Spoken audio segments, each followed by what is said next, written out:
आजाद साहब आगे बढ़ो। बस यहाँ ये पब्लिक मीटिंग नहीं। फोन बंद कर दो आपने, फोन बंद कर दो, फोन अपने फोन बंद कर दो।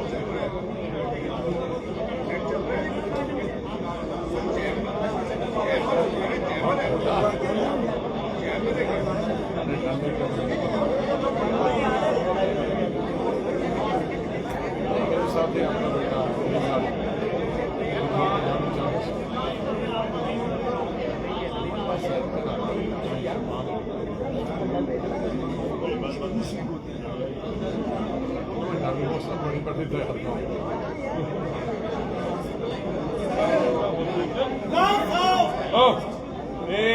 कोई नारा नहीं लगाएगा। Are you all here?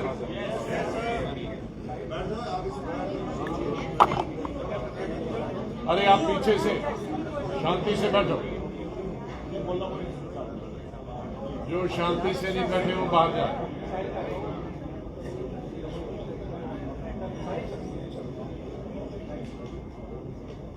आप का सबका बहुत बहुत धन्यवाद। मेरे सभी साथी, सीनियर साथी और उससे दुगनी संख्या में पीछे हमारे नौजवान साथी, भाई बहनें सब यहाँ मौजूद हैं, जिनमें डिप्टी सीएम से लेकर स्पीकर से लेकर मंत्री तक, एमएलए तक, एमएनसी तक सब मौजूद हैं यहाँ। जम्मू कश्मीर के भी एक दो साथी मौजूद हैं, बाकी तो मैं कश्मीर कल जा ही रहा हूँ, उनसे वहाँ मीटिंग होगी। और इसी संख्या को मैच करते हुए आप मीडिया भी इसी संख्या में आए हैं। आप सबका बहुत बहुत धन्यवाद। और पिछले दिनों में जब से हमने नई पार्टी की चर्चा की और जम्मू कश्मीर में आए, तो चाहे वो स्टेट का मीडिया हो या नेशनल मीडिया हो, उनका सबका मैं आभार प्रकट करता हूं कि आप सब ने उसको बहुत अच्छी पब्लिसिटी दी। और मुझे पूरा विश्वास है कि इलेक्शन तक ये जितनी जितनी गतिविधियां हमारी बढ़ती जाएंगी उतना ही आपका सहयोग भी बढ़ता जाएगा। बड़ी बेताबी से हमारे साथी जम्मू कश्मीर के और मीडिया के और पूरी कंट्री के जो हमारे शुभचिंतक या सहयोगी हैं, वो सबसे पहला यही क्वेश्चन करते हैं कि पार्टी का नाम क्या हो, उसका झंडा कैसा हो। पार्टी का नाम रखना बड़ा मुश्किल है। बहुत सारी रिकॉग्नाइज्ड पार्टियां नेशनल और रीजनल हैं, और विशेष रूप से जम्मू कश्मीर में पार्टी का नाम रखना और भी मुश्किल होता है। यहाँ डाइवर्सिटी है हमारी स्टेट में, सौभाग्य की बात है। बड़े दो रीजन हैं और फिर उनके अंदर सब रीजन्स हैं, जिन सब रीजन्स में अलग अलग भाषाएं हैं, हमारी कल्चर की अलग अलग रिवायतें हैं। तो सबकी समझ में आए, जम्मू के लोगों की, कश्मीर के लोगों की, और जो गांव देहात में रहते हैं, मजदूर हैं, व्यापारी हैं, पढ़े लिखे लोग हैं, या हल चलाने वाले हमारे किसान हैं, शहरों में गाने इधर आरसपुरा से लेकर और कश्मीर से लेकर और दूर दराज इलाकों, उनकी जबान पे भी आना चाहिए। मेरे ख्याल में मेरे पूरे साथियों ने, दोस्तों ने पूरे हिंदुस्तान से तकरीबन 1,500 के करीब नाम भेजे। कुछ पूरे उर्दू हैं, कुछ पूरे संस्कृत में है, लेकिन मैं तलाश कर रहा था, जैसे पंडित जवाहरलाल नेहरू ने कहा था कि हिंदी और उर्दू का मिक्स जो होता है वो हिंदुस्तानी होता है, और हिंदुस्तानी वो भाषा है जो हम घर में सब धर्मों के लोग, सब जबानों के लोग बोलते हैं, विशेष रूप से सेंट्रल इंडिया और नॉर्दर्न इंडिया में, दक्षिण को छोड़कर। तो वो नाम तलाश करने की कोशिश थी, प्रयास थी, और उसके बाद हम इस नतीजे पे आए कि लोकतंत्र भी बीच में हो, उस नाम के शांति भी उसके अंदर हो, और स्वतंत्र भी हो। स्वतंत्र विचारधारा से हो, सोच से हो, और अपनी सोच। पिछले दिनों कई लोगों ने हम पर आरोप लगाए, उस पार्टी इस पार्टी से समझौता। हमारा सिर्फ अपने दिल और दिमाग से समझौता है, और जम्मू कश्मीर की जनता से समझौता है, और किसी पार्टी से समझौता है। न हमने किसी पार्टी से कंसल्ट करके पार्टी बनाई है। हमने सिर्फ अपने साथियों जो यहाँ बैठे हैं और जो कश्मीर में बैठे हैं, उनसे विचार करके ये पार्टी बनाई। किसी पार्टी का इसमें कोई रीजनल हो, नेशनल हो, कोई कानो कान खबर नहीं है, और न नाम की खबर है, न पार्टी बनाने की खबर थी, और न ही किसी पार्टी की सोच हमको प्रभावित कर सकती है। हमारी अपनी सोच, अपना दृष्टिकोण अलग, अपनी विचारधारा, वही विचारधारा जो गांधी जी की विचारधारा उन्होंने हमें दी, जिस विचारधारा से हमको आज़ादी मिली, और उस विचारधारा के साथ हमारे देश के करोड़ों किसान, मजदूर, नौजवान और फ्रीडम फाइटर, वही विचारधारा हमारी चले। इसमें कोई भेदभाव की कोई गुंजाइश नहीं होगी। हमारी नीतियां जातिवाद और धर्म से प्रेरित नहीं होगी, उनका कोई असर नहीं होगा। हम सबका धर्म और जाति हमारे दिल के अंदर है। कोई पूजा करेगा, कोई गुरुद्वारे में जाएगा, कोई मंदिर में जाएगा, कोई मस्जिद में जाएगा, कोई चर्च में जाएगा, पूरी आज़ादी है। लेकिन जो राजनीति में, वो टपकना नहीं चाहिए। हमारा राजनीति में हमारे सामने सब धर्मों का सम्मान है, सब धर्मों की इज्जत है, और सब पार्टीज की भी इज्जत है। इसके साथ साथ ही मैं ये भी कहना चाहूँगा कि मैं अपने साथियों से, मैंने कल निवेदन की, मैंने सब लोगों से मीटिंगें की पूरा दिन, इसलिए आपसे मिला नहीं। सीनियर और हमारे नौजवान साथी हैं। मैं पिछले 2-1 हफ्ते से देख रहा, बहुत तू मैं हो रहा। मैंने शुरू में कहा था कि मैंने कभी किसी लीडर और किसी पॉलिटिकल पार्टी के बारे में नहीं, पार्लियामेंट के अंदर हो, विधानसभा के अंदर हो, या जनसभाएं हो, कभी बात नहीं की। हाँ, पॉलिसीज की बात करते हैं, हमें अपनी पॉलिसी की बात करनी, अपनी नीति की बात करनी। वो हमारी मुखालिफ जो है साथी पार्टियां, वो हमारे दुश्मन नहीं। हमको एक फर्क ड्रॉ करना पड़ेगा कि दुश्मन और पॉलिटिकल पार्टी, ये दुश्मनी और पॉलिटिकल पार्टीज दो मुख्तलिफ चीजें। पॉलिटिकल पार्टीज हमारे पॉलिटिकल कंपिटिटर्स, चाहे लेजिस्लेशन में हूं, पार्लियामेंट में हूं, या चाहे वो जिला परिषद में हूं, पंचायत समिति में हूं, सरपंच में हो, उप सरपंच में हो, वो हमारी कंपटीशन है। जैसे स्टूडेंट आपस में फर्स्ट क्लास फर्स्ट के लिए compete करते हैं, लाखों लोग उसमें पार्टिसिपेट करते हैं। कोई सेकंड डिवीजन के लिए करते हैं, जो नहीं compete करते हैं वो थर्ड डिवीजन में आ जाते हैं, कोई फेल हो जाते हैं। लेकिन वो दुश्मन नहीं है, एक क्लास में रहते हैं। तो इसी तरह से जितनी भी पॉलिटिकल पार्टीज हैं, उनकी विचारधारा कुछ हो, उनका स्लोगन कुछ हो, वो जनता पर है कि वो उनकी लीडरशिप मानती हैं या उसकी विचारधारा कबूल करती हैं, या उनकी सोच को कबूल करते हैं, या उनके मैनिफेस्टो को एक्सेप्ट करती हैं या न करती हैं। हमें अपनी बात कही, हमें किसी लीडर के खिलाफ कोई शब्द नहीं बोलना, उनको देने दो।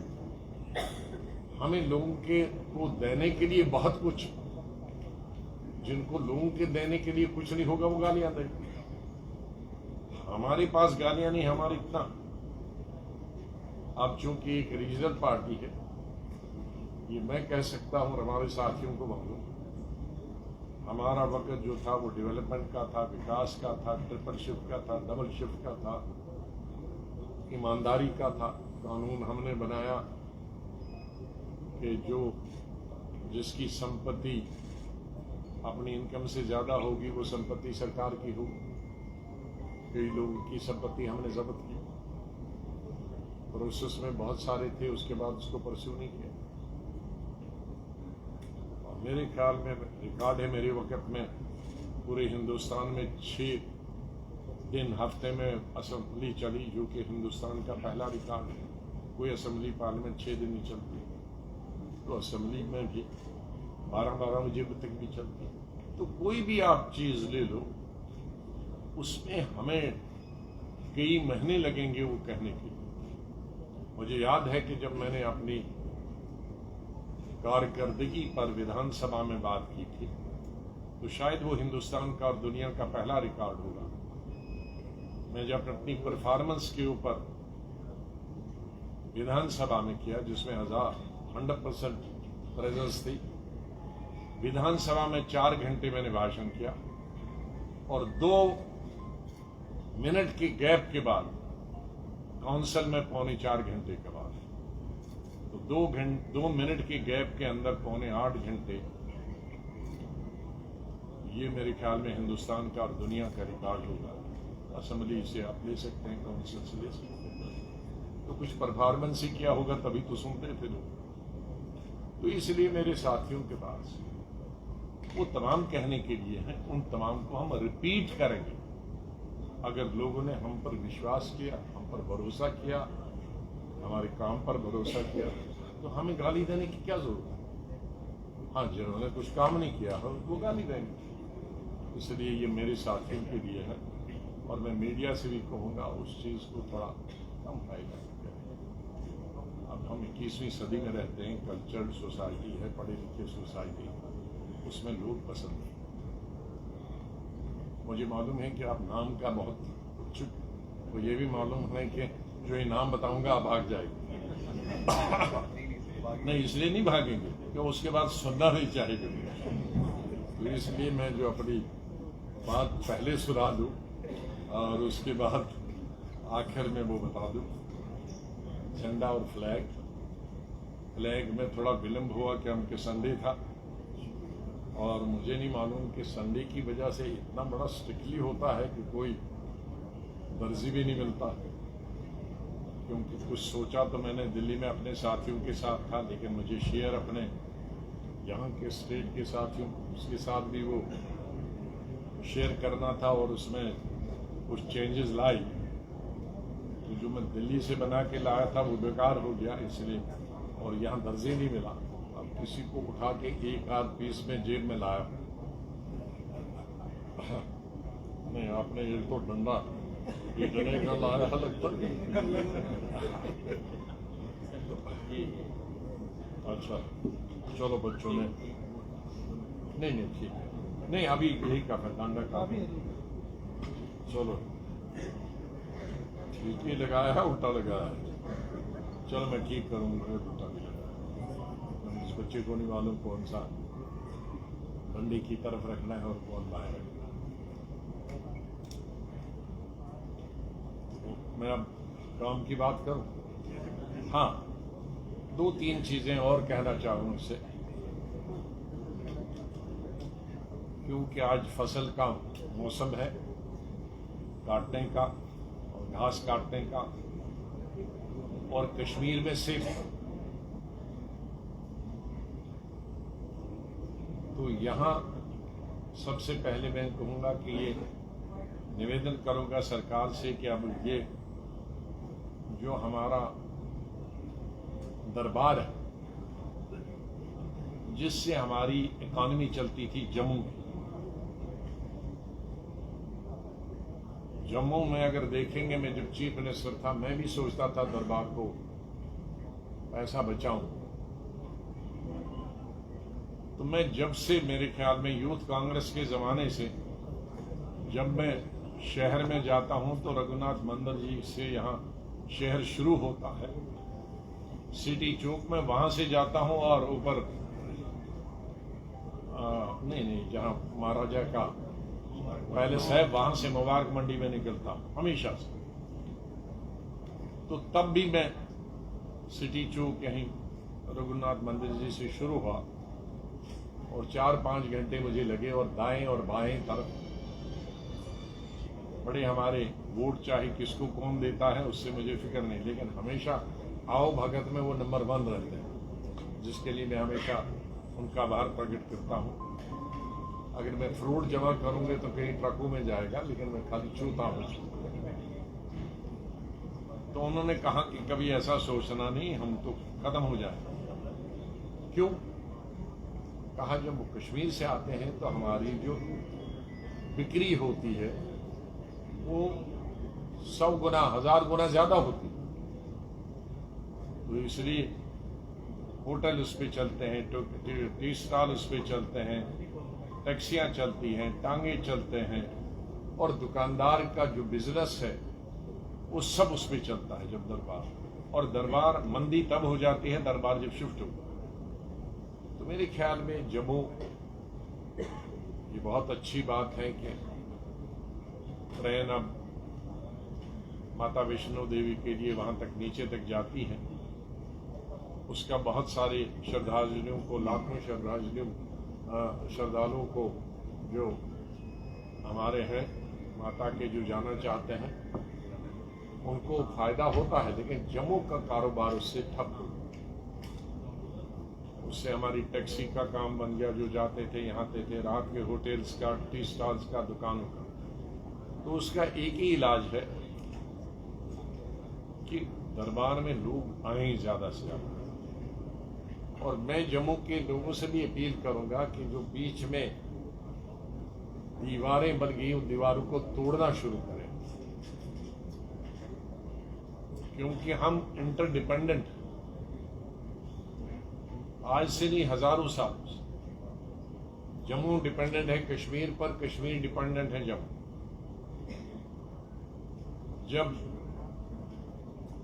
स्टेट को डाउनग्रेड और 370 को डाउनग्रेड करने, ये खत्म करने के बाद मैं यहां जम्मू आया और कश्मीर भी गया सुप्रीम कोर्ट की परमिशन लेकर। तो यहां ट्रांसपोर्ट खत्म हो गया, दुकानें खत्म हो गई, लेकिन 70% हमारी जो इंडस्ट्रीज थी कठुआ, सांबा, जम्मू में, वो बंद हो गई। तो मैंने कहा उनसे क्यों बंद होगी? उनमें से 60% का सामान सब कश्मीर जाता था। मुझे नहीं मालूम था पहले, मैं सोचता था ये कठुआ वाला पंजाब वगैरह जाता। नहीं, कहा कि हमारी जो मार्केट है वो कश्मीर है। तो कश्मीर जब बैठ गया, कठुआ सांबा वाले बैठ गए। तो उसका मतलब है कि हमारे लाखों लोगों को जो एम्प्लॉयमेंट मिलती है कठुआ, सांबा, जम्मू में इंडस्ट्रीज में, अगर कश्मीर बैठ गया तो ये भी बैठ गया। तो हमारा ट्रांसपोर्ट बैठ गया, बिजनेस बैठ गया, क्योंकि आड़ती सब यही जम्मू से हैं, वो फिर सीधे अमृतसर भागने लगे। तो मैं निवेदन करूंगा दोनों रीजन के कि ये जो दूरियां हैं उनको खत्म कर दे। ये आर्टिफिशियल दीवारें जो है इनको तोड़ें और एक दूसरे का स्वागत करें, और ताकि कश्मीर को भी फायदा हो जाए। कश्मीर की इस वक्त सबसे बड़ी प्रॉब्लम आ रही है वो है फ्रूट गोर्स। कश्मीर में भी 3 चीजों का बहुत नुकसान हुआ पिछले 3-4 सालों से। एक तो टूरिज्म इंडस्ट्री का, दूसरा हॉर्टिकल्चर का, तीसरा हैंडीक्राफ्ट्स। अब हॉर्टिकल्चर टूरिज्म अच्छा है कि इस साल अच्छा हुआ समर में, चलो फायदा हुआ। हॉर्टिकल्चर भी इस दफा बम्पर क्रॉप, लेकिन बम्पर क्रॉप का फायदा तब होगा कि ये दिल्ली की मंडियों तक पहुंच जाए। जो लोग सेब के बारे में नहीं जानते हैं, जैसे पुरानी मिसाल है कि एक मछली पूरे तालाब को गंदा करती है अगर वो खराब हुई, इसी तरह एक पेटी में, एक बक्से में एक सेब अगर दागी हो, वो दागी कैसे होता है, गिर गया और भरते भरते उसमें गलती से वो एक पेटी में चला गया, तो 1 हफ्ते में सारा भूसा उसका बन जाएगा पूरी पेटी का। तो इसलिए हर पेटी में कोई न कोई एक सेब तो गलत जाता है, जो गिर गया होगा और भर दिया बहुत अच्छा है, लाल पीला है, लोगों ने समझ किया इसके तो पैसे आएंगे, चाहे दाग लिखा है लोगों। तो इसलिए अगर सेब की ट्रक रातों रात दिल्ली न पहुंचे, मंडी न पहुंचे, तो आपका वो फसल ऊपर वाले ने तो बम्पर दिया, लेकिन हमारी गलती की वजह से वो रुक गया। 5-5 रामबन वो बानहाल रुक गया। मेरी गवर्नमेंट से और ट्रैफिक वालों से ये गुजारिश होगी, गवर्नर साहब से मैंने कोशिश की तो शायद वो छुट्टी पे है, फिर मैं बात करूंगा, लेकिन ट्रैफिक वालों से मेरी गुजारिश है कि अभी 1 महीना कश्मीर से फ्रूट को जम्मू आने के लिए और पूरी जहां जहां उसका डेस्टिनेशन हो मंडियों में जाने के लिए वही प्रायोरिटी देनी चाहिए जो हम एम्बुलेंस को देते हैं। एम्बुलेंस जब चलती है तो सब दाएं बाएं हो जाते हैं, यही प्रायोरिटी दी जाए, वरना हमारे बम्पर क्रॉप का कोई फायदा नहीं। ये मेरा उनसे निवेदन है। तो इस तरह से हमारे जम्मू कश्मीर की ये 2-3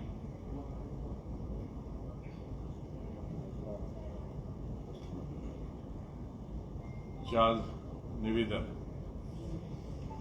अब मैं आखिरी मुद्दे पे आता हूं।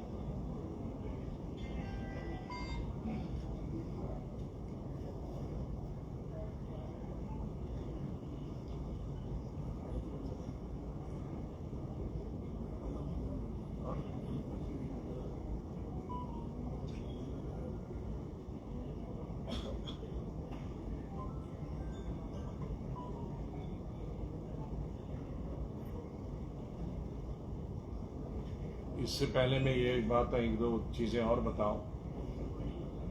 जम्मू में भी कुछ कंडी इलाकों में ये ज्यादा बारिश की वजह से, वो दूर दराज इलाकों में फसल बर्बाद हुई, उनका भी कंपनसेशन होना चाहिए। और नवरात्रि आज से शुरू हुई, मैंने इसका उल्लेख पहले ही कहा है, आज नहीं कहा लेकिन हफ्ता भर पहले, कि मैं पहले 23 तारीख को ये अनाउंस करना चाहता था, फिर देखा कि श्राद्ध है, तो हमने सोचा कि नवरात्रि के पहले शुभ अवसर पर हम भी एक नई शुरुआत करें।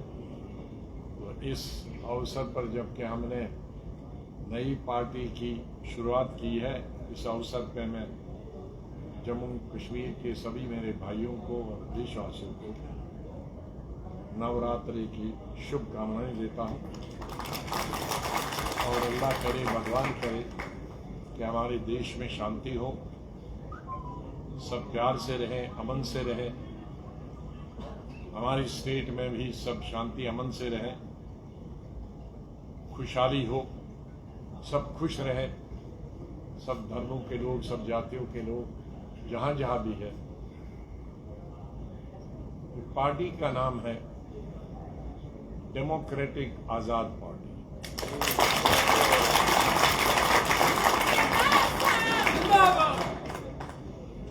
आजाद का ये मत समझिए गुलाम नबी आज़ाद। डेमोक्रेसी डेमोक्रेटिक के लिए है,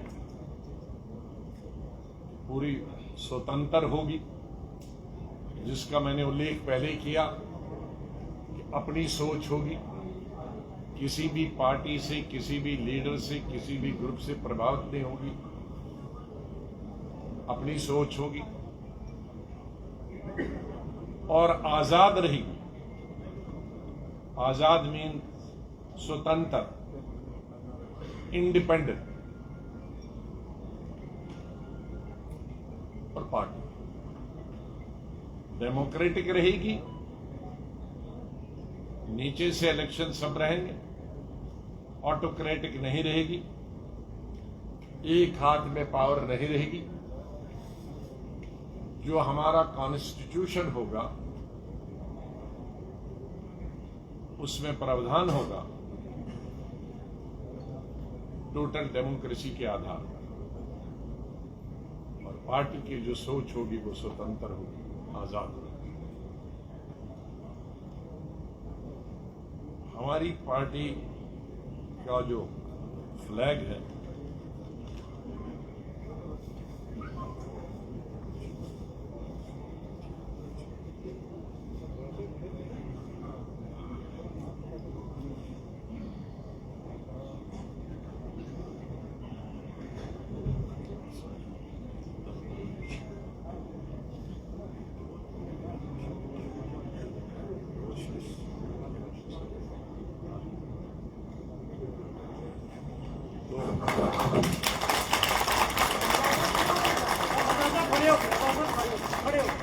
फिर ये सब खड़े होंगे तो ना फिर सब खड़े होंगे तो पिछड़े वालों को भारत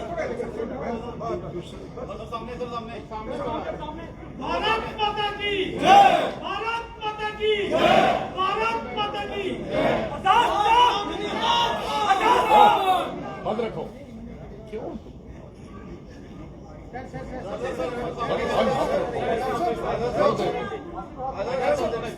एक बार नाम ही बोल दीजिए। डेमोक्रेटिक आजाद पार्टी।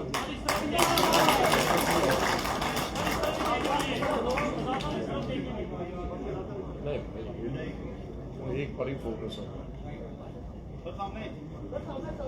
हो गया। अब मैं डिफाइन करूंगा तीनों कलर।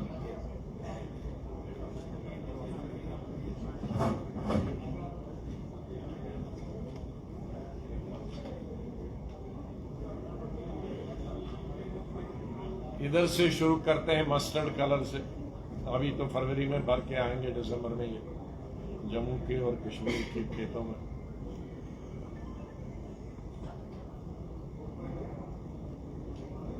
इसका मतलब हुआ मस्टर्ड कलर का क्रिएटिविटी। क्रिएटिविटी का मतलब है एक नई चीज क्रिएट करने की, पैदा करने की, सोचने की क्षमता। इसका दूसरा मतलब ये है डाइवर्सिटी। तो डाइवर्सिटी का यूनिटी एंड डाइवर्सिटी। हमारा पूरा भारत देश और उसके अंदर जम्मू कश्मीर डाइवर्सिटी से भरा हुआ है। चाहे धर्म की बात लें, जातियों की बात लें, भाषा की बात लें, खाने पीने की बात लें, पहाड़ और मैदान की बात लें, चीजें पैदा करने की बात लें,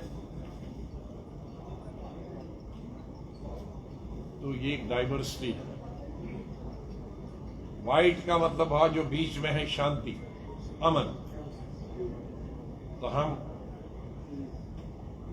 गांधी जी को मानने वाले हैं। इसलिए हम शांति और अमन हमारी प्राथमिकता रहेगी और हमारा उसूल भी है। अब ये जो कलर है, इसमें पूरा दुनिया समा जाता है। इसके इतने मतलब है, ये डार्क ब्लू कहिए, ये समंदर की गहराई से लेकर आसमान की ऊंचाई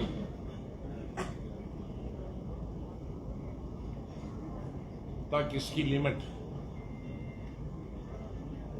हमारे अंदर दिल में इतनी गहराई होनी चाहिए कि ऐसा नहीं इधर कान से सुना कुछ और इधर बता दिया। इतनी ताकत होनी चाहिए हमको बर्दाश्त करने की दिल के अंदर।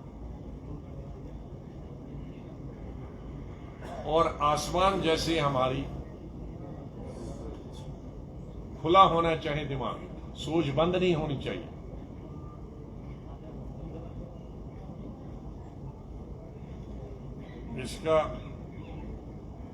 इसके साथ साथ जो दूसरे मतलब है, ओपन स्पेस, खुला जगह, फिर फ्रीडम, आजादी, सोचने की, बोलने की आजादी, इंट्यूशन, अंतर्ज्ञान, इंट्यूशन भी आनी चाहिए, फिर इमेजिनेशन, कल्पना, फिर इंस्पिरेशन होनी चाहिए। इंस्पिरेशन होनी चाहिए, प्रेरणा। हमारे जो आइंदा आने वाले मेरी पार्टी में जो लोग होंगे वो इंस्पिरेशन बनने चाहिए, क्लीन होने चाहिए, साफ सुथरे होने चाहिए, राजनीति में सेवा की भावना से आने चाहिए, पैसे बनाने की भावना से नहीं आने, ताकि उनको देखकर हमारे आने वाले जो बच्चे या बच्चियां हैं शहर में, देहात, वो इनको इंस्पायर कर सकते हैं, उनसे प्रेरणा मिल सकती है। गांधी जी को आज कितने साल हो गए, पौना दशक हमसे जुदा हुए। हम लोग उनकी शक्ल नहीं देखी फोटो पे, लेकिन उनके कार्य से, उनकी सोच से, उनकी विचारधारा से आज भी हम हिंदुस्तान में नहीं, दुनिया के करोड़ों लोग उनसे प्रेरणा लेते हैं। मैं अपने साथियों से कहूंगा कि वो इस तरह से अपनी सोच और जिंदगी में ढालें अपने आप कि आने वाली नस्लों के लिए प्रेरणा। फिर सेंसिटिविटी, विश्वास, जज्बात, शीलता, ये होनी चाहिए। फिर ब्लू, गहराई होनी चाहिए, भरोसा होना चाहिए, लॉयल्टी एंड सिंसियरिटी होनी चाहिए, वफादारी होनी चाहिए। आज वफादारी जरा पॉलिटिक्स में कम हुई, शाख शाख पे कौन ज्यादा जंप लगा सकता। जिसकी कम रेस है तो वो एक एक पेड़ पे, जिसकी ज्यादा रेस है वो 3 पेड़ों को फलांग के जा रहा है। तो इसमें सिंसियरिटी को ज्यादा प्राथमिकता देंगे, समझदारी को प्राथमिकता देंगे, विजडम और कॉन्फिडेंस, एतबार को, स्टेबिलिटी,